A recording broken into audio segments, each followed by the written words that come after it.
When Sophie Perry Billings decided to start working remotely, everyone she knew was alarmed. Everyone I told, my family, my friends, my boyfriend, they were all really worried about me working remotely, Perry Billings said in explaining her decision, because I'm just such a people person. I love being around people. Perry Billings has worked for Acceleration Partners since 2017, serving as our Associate Director of Marketing in Europe, the Middle East, and Africa. Before joining our team, she had never worked remotely, even on a part-time basis. On top of that, she lived and still lives in London, where working from home was essentially unheard of in the business world at the time. Perry Billings' peers were certain she would feel isolated working from home, especially because she'd be the only person in her social circle doing so. But even though she had no experience with virtual work, she had an inescapable feeling that she'd enjoy it, so she took the plunge. Although she'd had good experiences working in an office in the past, Perry Billings' most recent office job was a maddening environment reminiscent of a New Age workplace parody. She spent 6 months working in a large open-plan office, sharing a floor with 50 colleagues, working at long tables, and dealing with endless distractions. I hated the office. It was loud, it was cliquey, and they played music all the time, Perry Billings recalled. There was literally a Sonos speaker next to my desk, and I had no control over whether it was on or off. On top of that, Perry Billings spent 90 minutes commuting daily, cramming into the London Underground twice a day just to get to this distracting work environment. She was living an all-too-familiar, unpleasant office experience, unaware that there were better workplace models available. Even after her last experience, Perry Billings didn't actively seek out a virtual role when she joined our team. London has an ingrained office culture, where commuting into the city, going out for drinks after work, and going straight from work to the club on a Friday night is quite common. Remote work was so rare in the UK in 2017 that people outside the company were stunned when Perry Billings joined video calls from a home office. She was taking a chance and stepping onto a professional frontier when she started working virtually.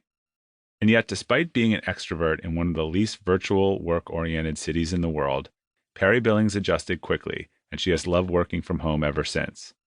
Perry Billings especially loves having the ability to set a flexible schedule for herself, allowing her to focus on her health, wellness, and personal relationships without sacrificing her work. When she worked in an office, she often left for work particularly early to avoid peak hours on the Underground.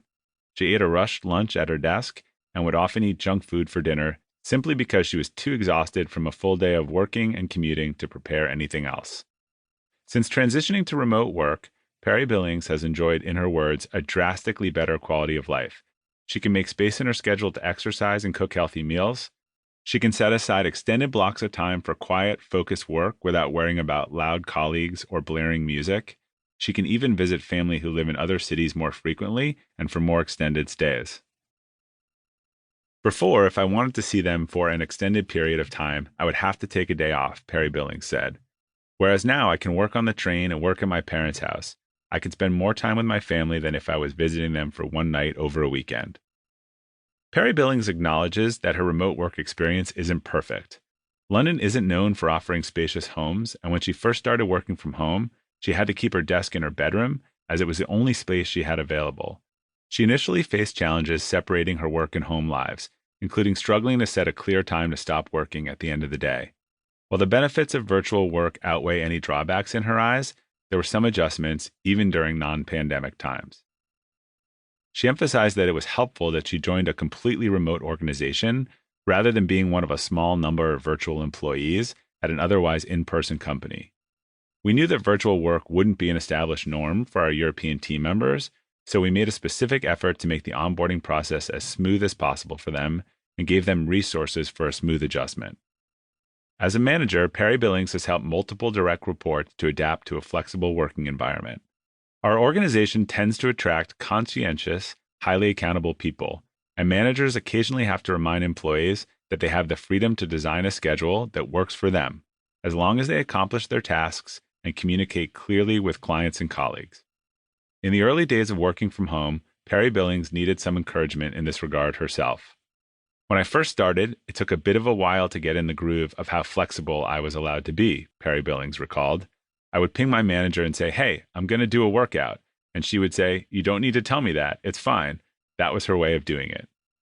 Trust is a foundational element of any positive work environment. This is especially true for remote organizations. Perry Billings' story illustrates that remote work is most beneficial for employees when they are given the trust and autonomy to leverage the flexibility that can come from working from home.